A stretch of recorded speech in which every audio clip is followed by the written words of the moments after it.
9 তারিখে অ্যাক্সিডেন্ট হয়েছে। 9 তারিখে ও অফিসে গেছিল,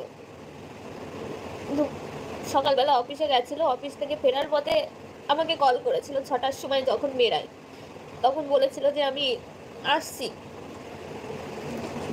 तখন बोला बहुत बारिश पड़ रही है, मैं थोड़ा रुक रुक के आ रही हूँ। मैं बोला ठीक है, कोई बात नहीं, लेट हुए तो हुए लेकिन थोड़ा ध्यान से आराम से आना। बोला ठीक है।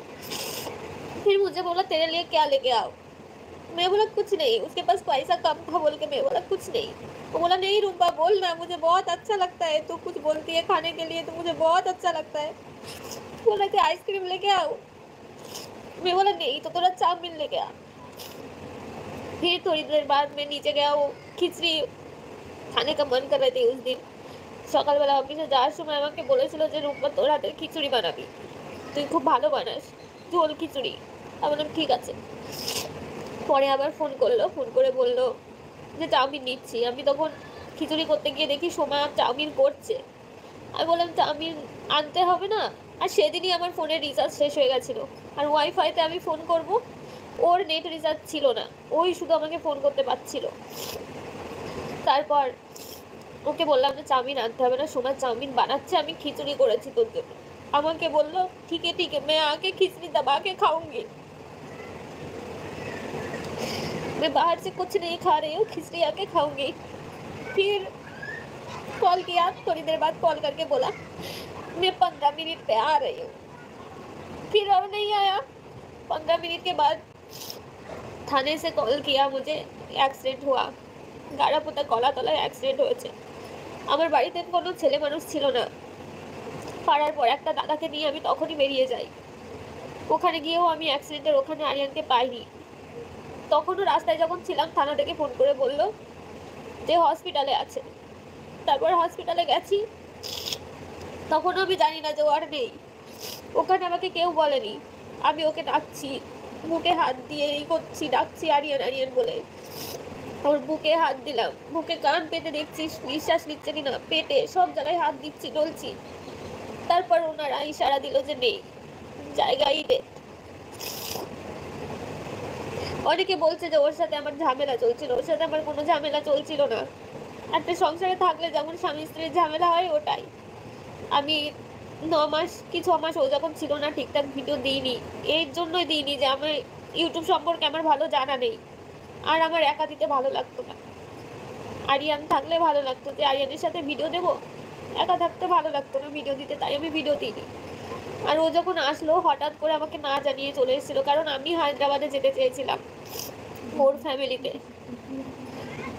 ও না বলে টলে আমাকে বলেছিল ঠিক আছে আসবি, কিন্তু ওর ফ্যামিলিতে আমাকে নিয়ে গেছিল না।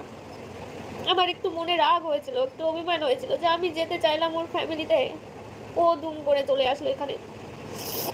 আর একটা ভিডিও বলেছিল, সবাই এটা নিয়ে ভিডিও করছে, শুধু দেখছি আমি, সবাই বলছে যে ডিভোর্স কেন দিতে চাইছিল। ও যা ইনকাম করতো, সবাইকে হেল্প করতো, সবাইকে হেল্প করলে তো হবে না। যাদের হেল্প করেছে তারা এখন কোথায়? কই কেউ তো আসছে না। যাদের হেল্প করেছে কেউ তো ফোন করেও শুনছে না। আমি বলতাম সবাইকে এত হেল্প করার কি আছে, আমারও তো একটা সংসার আছে, সংসারটা তো দেখতে হবে, একটা বাচ্চা কাচ্চা নিতে হবে, অনেক দিন হলো। এর জন্য আমার ওর সাথে একটু রাগারাগি হতো, তাছাড়া কিছু না। আর বলছো জ্যোতিষীর কাছে গেছিলাম, ওকে আংটিও দেওয়া হয়েছিল। তোমরা সবাই দেখছো যে জ্যোতিষীর ভিডিওটা ওর অ্যাক্সিডেন্টের ছিল 2024-এ, তার জন্য আমি কিছু করেছি কিনা। তোমরা এটা দেখতে পাচ্ছ না যে ওর জন্য আমি আংটি নিয়েছিলাম, আংটিটা তারপর কি হলো, সব ভিডিও আছে তো। আর একজন মহিলা আজকে একটা ভিডিও করেছে, ওনার ভিডিওটা দেখেই আমি আজকে লাইভ আসতে বাধ্য হলাম।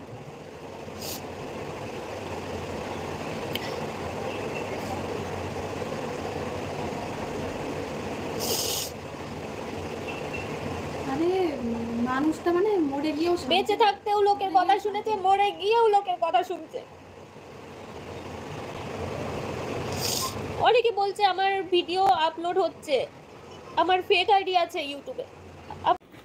মানে বলার কোনো ভাষা নেই, এইভাবে চেনা মুখগুলো যে এত তাড়াতাড়ি মানে হারিয়ে যাবে, সত্যি মানে ভিডিওটা দেখে এতটা কষ্ট পাচ্ছি।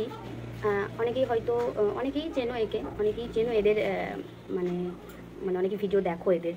আমি তো অনেক দিন ধরেই দেখছি, প্রায় 2 বছর হয়ে গেছে। ব্লগ ভিডিও সেরকম একটা দেখা হয় না, কিন্তু রিলসগুলো দেখা হয়। কিন্তু ব্যাপারটা যে এইভাবে মানে এমনভাবে ঘটবে আর এত তাড়াতাড়ি, এটা সত্যি কল্পনার বাইরে। খুবই খারাপ লাগছে, খুবই খারাপ লাগছে। অনেকেই জানো না ঘটনাটা, অনেকেই জানো না। সেই জন্যই মানে আমিও প্রথমে দেখে মানে অবাক হয়ে গেছি, বিশ্বাসই করতে পারছিলাম না, কিন্তু পুরো লাইভটা আমি দেখে তবেই বিশ্বাস করছি। সত্যি খুবই খারাপ লাগছে, খুবই খারাপ লাগছে।